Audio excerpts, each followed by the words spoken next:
Welcome dear students. विश्व इतिहास के प्रश्न पत्र के अंतर्गत हम आज यूरोप में उद्भव हुए राष्ट्रवाद की भावना के फलस्वरूप विभिन्न देशों पर जो प्रभाव पड़े उनमें से एक प्रभाव जर्मनी के एकीकरण के रूप में सामने आया। हम आज उसी टॉपिक की चर्चा करेंगे। जैसा कि पहले के टॉपिक के डिस्कशन के दौरान यह निष्कर्ष निकल करके आया कि अमेरिका की क्रांति और फिर फ्रांस की क्रांति के माध्यम से यूरोप में राष्ट्रवाद की भावनाएं प्रबल होने लगी और यूरोप के विभिन्न देश एक राष्ट्र के रूप में सम्मिलित होने का प्रयास करने लगे।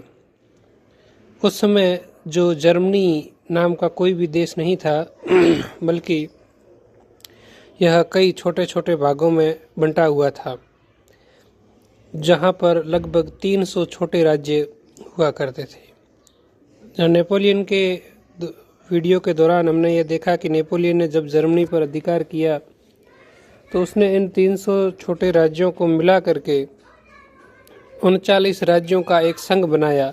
उसको राइन संघ का नाम दिया गया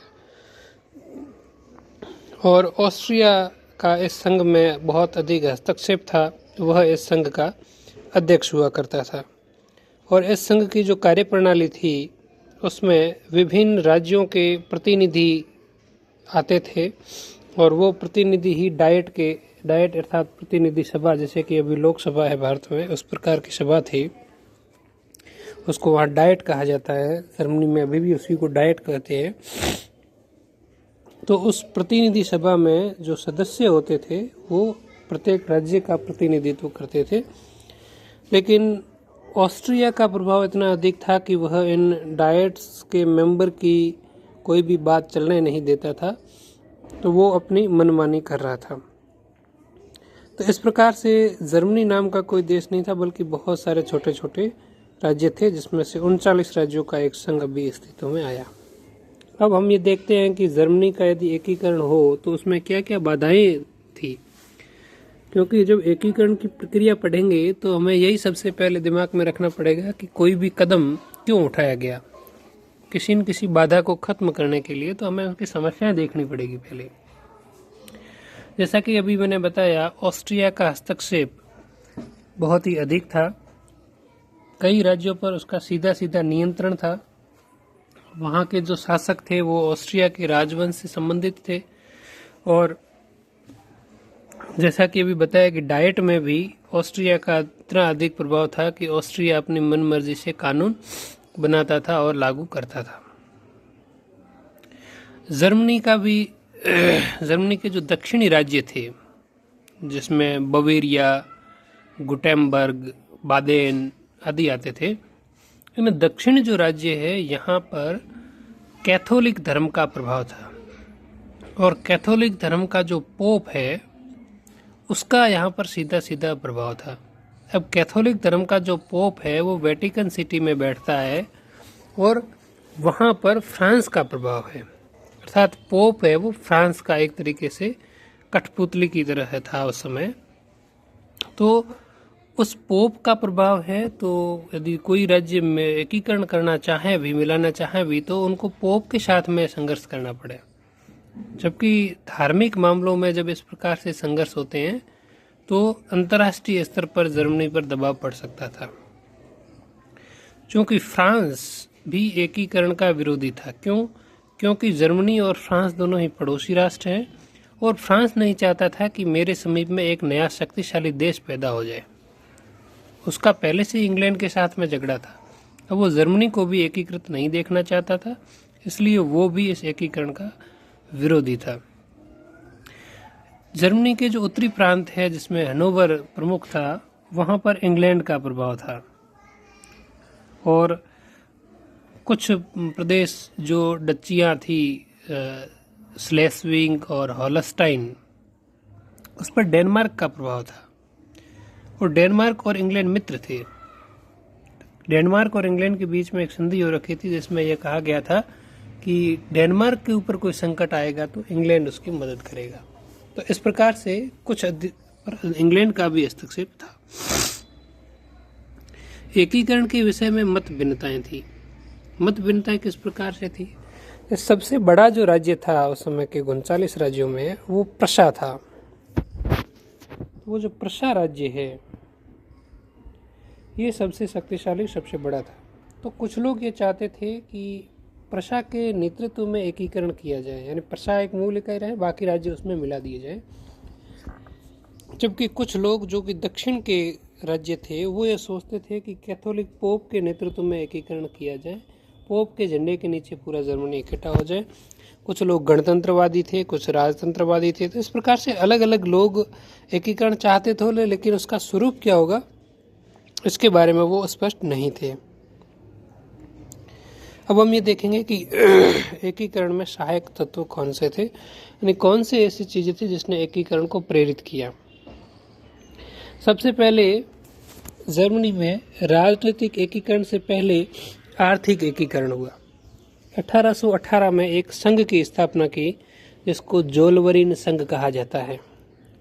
कुछ छोटे छोटे राज्यों ने मिलकर के एक संगठन का निर्माण किया और इस संगठन का उद्देश्य यह था कि जो व्यक्ति, जो राज्य इस संघ में शामिल है, उन राज्यों के बीच में जो व्यापार होगा उस पर कोई टैक्स नहीं लगेगा।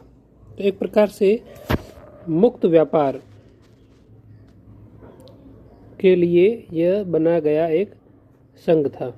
मुक्त व्यापार के माध्यम से यहाँ के लोगों ने ये समझा कि यदि एक राज्य से सामान दूसरी जगह पर ले जाने से यदि टैक्स नहीं लगे तो वस्तुएं सस्ती हो जाती हैं, व्यापार बढ़ जाता है, इससे आर्थिक समृद्धि आती है, कारखाने उद्योग लगाने में मदद मिलती है। तो जोलवरीन संघ ने भी जर्मनी के एकीकरण में बड़ी भूमिका निभाई। वहीं रेल मार्ग का आविष्कार हो चुका था यूरोप में और जर्मनी में रेल लाइनों का निर्माण होने लगा। रेल लाइनें हम जानते हैं कि बहुत लंबी होती हैं, तो वह एक राज्य से दूसरे राज्यों को जोड़ती है।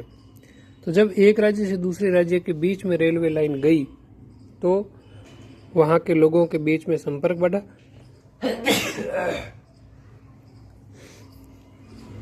और उससे भी आर्थिक एकता आई। जर्मनी में उस समय बौद्धिक आंदोलन अपने चरम उत्कर्ष पर था और उस बौद्धिक आंदोलन में हीगल का जो सिद्धांत है वो काफ़ी ज़्यादा चर्चित था। हीगल का सिद्धांत वो भौतिकवादी दर्शन है जो इस संसार को और अधिक महत्व देता है, न कि इस परलोक को। साथ ही एक दार्शनिक और हुआ फिक्टे, और उसने एक संगठन की स्थापना की थी 1848 में जिसका नाम था बर्सैन सेप्ट संघ, जिसमें विभिन्न बुद्धिजीवी वर्ग के व्यक्ति एक साथ मिलकर के जर्मनी के एकीकरण संबंधी विचार प्रकाशित करते थे। जब इंग्लैंड में औद्योगिक क्रांति हुई तो उसका असर अन्य देशों पर भी पड़ा और जर्मनी पर भी पड़ा, और जर्मनी में औद्योगिक क्रांति हुई। औद्योगिक क्रांति के कारण बहुत अधिक मात्रा में माल का उत्पादन होने लगा। अब उस माल को बेचने के लिए स्वयं के राज्य के बजाय दूसरे राज्यों में जाना पड़ता था, तो भी उसे आर्थिक एकीकरण को बढ़ावा मिला। बिस्मार्क का योगदान। जो प्रशा राज्य था उसका सम्राट था विलियम प्रथम, और विलियम प्रथम के बारे में कहा जाता है कि वह स्वयं तो इतना योग्य नहीं था, लेकिन उसमें इतनी योग्यता थी कि वह योग्य व्यक्तियों को चुन सकता था। इसलिए उसने प्रधानमंत्री के रूप में बिस्मार्क को नियुक्त किया, और बिस्मार्क है वो विलियम प्रथम का सच्चा साथी सिद्ध हुआ। सबसे पहले जो उसकी सफलता मिली बिस्मार्क को, वो उस समय में मिली जब एक प्रस्ताव संसद में लाया गया, और उस समय संसद के जो 2 सदन हुआ करते थे, 2 सदन में से जो प्रस्ताव था वो कर लगाने संबंधी और वो सेना पर कर खर्च करने संबंधी प्रस्ताव था। तो जब वो प्रस्ताव लाया गया तो उस प्रस्ताव को जो निम्न सदन था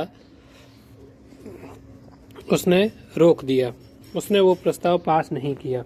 तो बिस्मार्क ने वो प्रस्ताव सिर्फ उस सदन में रख करके पास करवा करके उसको मान्य कर दिया। यह पहली बार ऐसा था कि बिस्मार्क ने इतना नियमों से हट कर के एक फैसला लिया। जैसे फ्रांस का जो प्रशा का जो राजा था वो इससे बहुत ही खुश हो गया, उसको लगा कि ये व्यक्ति कुछ कर सकता है। तो संसदीय जो संघर्ष हुआ तो उसमें वो उसका साथी बन करके उभरा।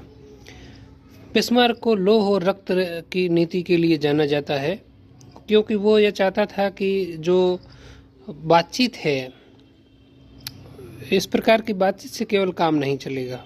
बातचीत के साथ साथ आपको गुप्त संधियां भी करनी पड़ेगी और कूटनीति भी अपनानी पड़ेगी। जो व्यक्ति कूटनीति में आगे होगा वही व्यक्ति सफल हो पाएगा। इसलिए बिस्मार्क यह चाहता था कि यदि कोई हमारे सिद्धांतों के या विचारों के खिलाफ होता है तो उसको पहले समझाइए, और नहीं समझता है तो कठोरता के साथ। और यदि इसमें कोई दूसरे देश भी बीच में आते हैं तो उन देशों के साथ में किस प्रकार से निपटना है। तो ये सब नीति जो है वो बिस्मार्क की लौह और रक्त की नीति का है। अपन एकीकरण की प्रक्रिया जब पढ़ेंगे तो हम ये देखेंगे कि बिस्मार्क ने किस प्रकार से अपनी कूटनीति के माध्यम से विभिन्न देशों को अपने हिसाब से चलाया। बिस्मार्क के बारे में कहा जाता है कि वह 5 गेंदों से एक साथ खेलता है, जिसमें 2 वह अपने हाथ में रखता है और 3 हवा में उछालता है। या गेंदों का मतलब देश हो गया कि वो 5 देशों को एक साथ से देखता है, तो कुछ दो देशों को अपना मित्र बना लेता है और कुछ को हवा में रखता है। उसको ये पता ही नहीं चलता है कि हम इसके मित्र हैं कि शत्रु है, और जब मौका मिलता है तो उसको वापस अपने पक्ष में कर लेता है। तो ये पूरी प्रक्रिया बिस्मार्क की कूटनीति और लौह रक्त की नीति का सिद्धांत हम अभी आगे पढ़ेंगे।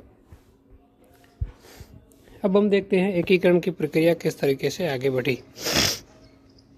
लेकिन ये वीडियो थोड़ा बड़ा हो जाएगा, इसलिए अभी यहीं रुकते हैं। नेक्स्ट वीडियो में एकीकरण के पूरे प्रोसेस के बारे में देखेंगे। Thank you.